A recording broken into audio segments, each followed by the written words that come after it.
Bismillah ar-Rahman ar-Rahim. In the name of Almighty Allah, the entirely merciful and especially merciful. Dear viewers across the globe, I greet you with the greeting of peace. Assalamu alaikum wa rahmatullahi wa barakatuh. May peace be unto all of you. Ameen, ameen. Dear viewers, I'm reminding some people who don't know why we say the entirely merciful and especially merciful. I'm reminding people that the meaning of Ar-Rahman, Ar-Rahim. We know that these are names of Allah and attributes of Allah. So Allah has these two names, that He is the entirely merciful. In this world that we live, Allah subhanahu wa ta'ala is for us as humans and for animals and for creatures, all of them. Every creature of Allah subhanahu wa ta'ala enjoys part of the mercy of Allah subhanahu wa ta'ala. So He is fair to all of them. But Allah also at the same time, He is the specially merciful. This kind of mercy will be given only to special people, to the believers. The believers at the time of Muhammad, this is our time now. The believers at the time of Jesus, the believers at the time of Moses, Isaac, and all, and so on and so forth. Only is given to the believers, and only is given to them on the Day of Judgment. This is where we will be eager to find the mercy of Allah subhanahu wa ta'ala as believers, inshallah. And we ask Him to give it to us. Ameen, ameen. Today we have a context. We all the time talk about these treasures. And I said that before, that every ayah is a treasure. Today we are focusing on one ayah that's very important. But before it is ayah, we need to think of it. Without thinking, we cannot reach it. Without reflecting on it, without pondering on it. And as a teacher, all teachers, yes, are asked to think of making questions that would help their students to think, and to think deeply, because without thinking, you cannot go to higher levels. Usually they say that the minimum question that's required from the students to be one level ahead, to help the student think ahead of his current level. So if his current level is known or is decided that it is this level, so all the questions that you need to think to direct yourself to is one step ahead, one step ahead, one step ahead. For some students who are very smart, usually you jump 2 levels ahead or more. But this is only for the smart students. But it's all the time, nothing should be on the same level. Because on the same level you are measuring nothing. You are measuring, have the students come from this level to the other level, or he's still in the same level. So all the time should be one level ahead. This is an educational concept, and this is what we are supposed to do even with our children at home or wherever they are. We ask them, children, not the direct questions. Not what is this or what's that, because this is basic knowledge. It requires just basic knowledge. It does not help them to think unless you give them something strange they have never seen before, and you ask them, what is this? They start exploring. Here you are moving to another level. So we need in our questions that to put something that helps them think. And as I said, this Quran that we have is a great source for teachers, educators, parents, curriculum designers, because it is full of these questions.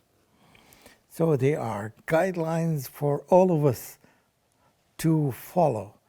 We take the model and we emulate it and we start thinking ourselves in that, and then we start thinking of doing some questions like this to the students and Allah subhanahu wa ta'ala. That's why people are guaranteed to be guided. They are guided to the right path by these questions that are made by Allah. They are part of the Quran. They are not guided because we are smart and we give them all the ways or all the thinking on. Most of the people who became Muslims, they are guided by the words of Allah subhanahu wa ta'ala. Because Allah subhanahu wa ta'ala is the one who created us, who knows what affects our hearts. He knows the ways that can change our way of thinking. He knows best. He knows everything. Even how the cells move and how the cells interact with each other. This is the act of Allah subhanahu wa ta'ala. This is Allah. So therefore it is very important to expose humans to the words of Allah subhanahu wa ta'ala. Not to our words, not to our understanding. Rather, it is to the words of Allah subhanahu wa ta'ala. Therefore, we try and we do our best to understand what Allah subhanahu wa ta'ala says here and to share it with others so that to put them on the right track.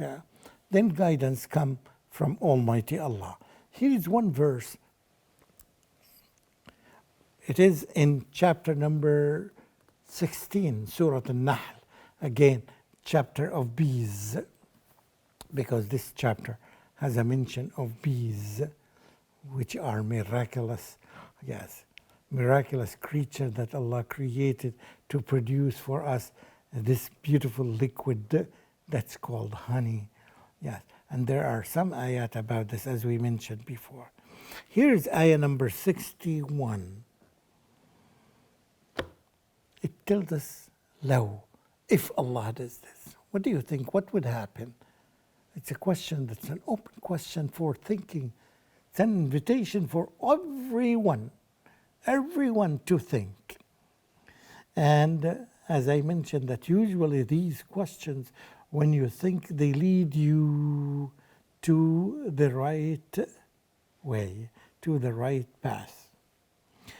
أعوذ بالله من الشيطان الرجيم ولو يؤاخذ الله الناس بظلمهم ما ترك عليها من دابة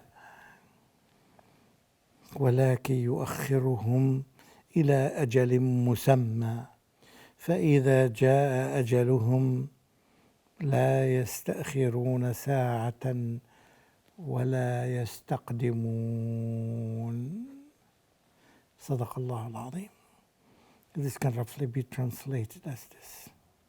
And if Allah were to seize mankind for their wrongdoing, were to take them for the wrongdoing, He would not leave on the earth a single living creature. In other words, if Allah does this, takes people by their mistakes, punishes them by their mistakes and by their sins, there is no one would be left on the earth, because we sin. We are sinners. We are, as it says in English, to err is human.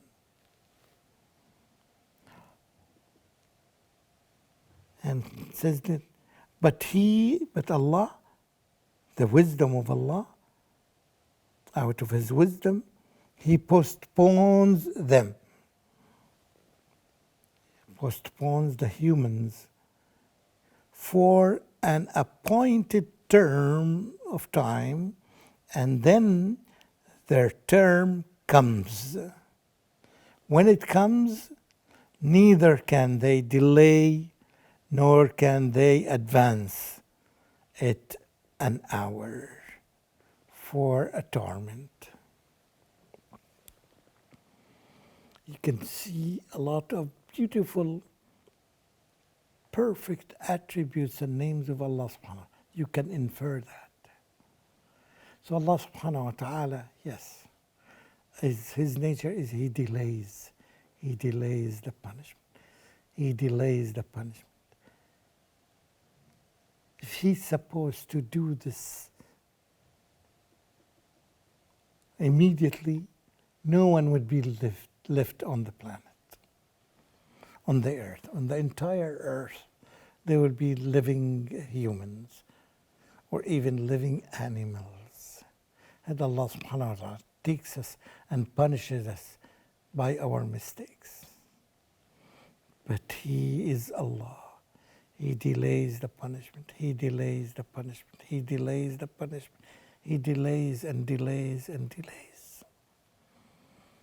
And as you can see, this is not a quality of humans. It's the quality of the Creator, not the creature. Quality of Allah subhanahu wa ta'ala. You can see the mercy of Allah. You can see those humans who are living on killing. They kill people under the name of wars, under the name of attacks, under the name of any name that they invent. And they are very creative in that. Yet they do that. At the end of the day, they kill people. Killing. One of the major sins on this earth. In all religions, it is. Yet they still do this. Yet, out of the mercy of Allah, He does not punish them. He delays the punishment. Because as Allah subhanahu wa ta'ala punishes them immediately, He makes immediate punishment for them, no human being would be living on the earth because of the sins that we do. But this is the mercy of Allah subhanahu wa ta'ala. He delays His punishment to an appointed term. When the time comes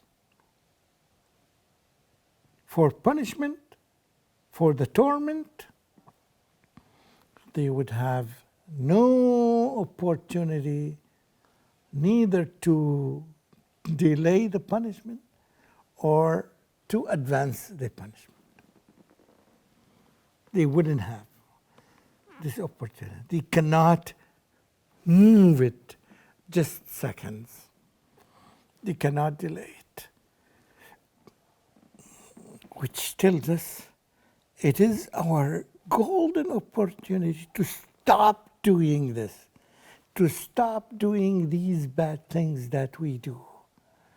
And we have this scale. We can measure any act that we do, whether we are doing good or bad. It's not according to our criteria. And that's why one of the names of the Quran is Al-Furqan, which means that the criterion is the criterion that tells us the good and the bad. This book, it's a divine book. It's not a human book. It's not made by any organization. It's from divine. It's from our Creator. So it doesn't have any kind of mistake, any kind of injustice. It's not there. So this is, I'll tell myself and I invite people to think in the right direction. Is so what I'm waiting for. What I'm waiting for. If I can evaluate my acts, my sayings, at the end of the day, I have to see where I am. And I have the book, the criterion, the scale. I have to do this. And the companions used to do this, to evaluate all, to make judgment on all what they have done at the end of the day. You can do this.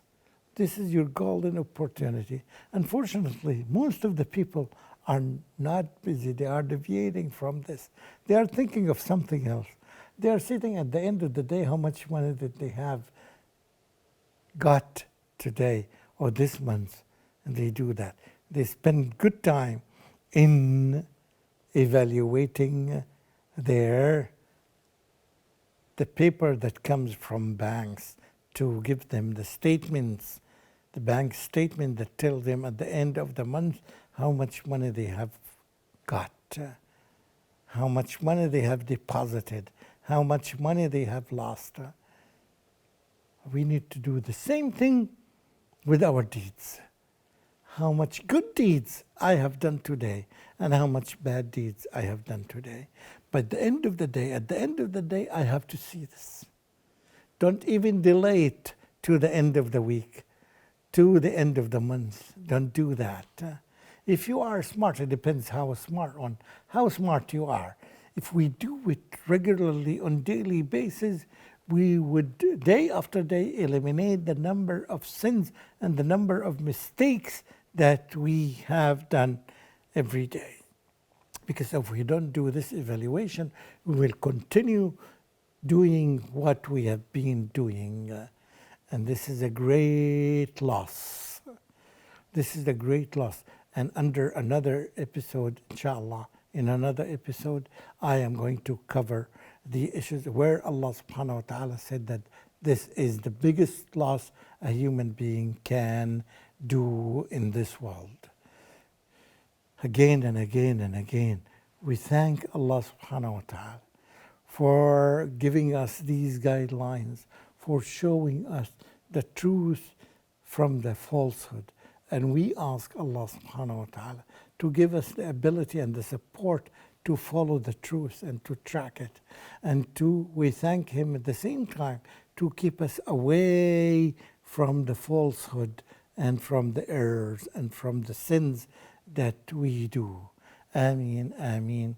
وآخر دعوانا أن الحمد لله رب العالمين والسلام عليكم ورحمة الله وبركاته.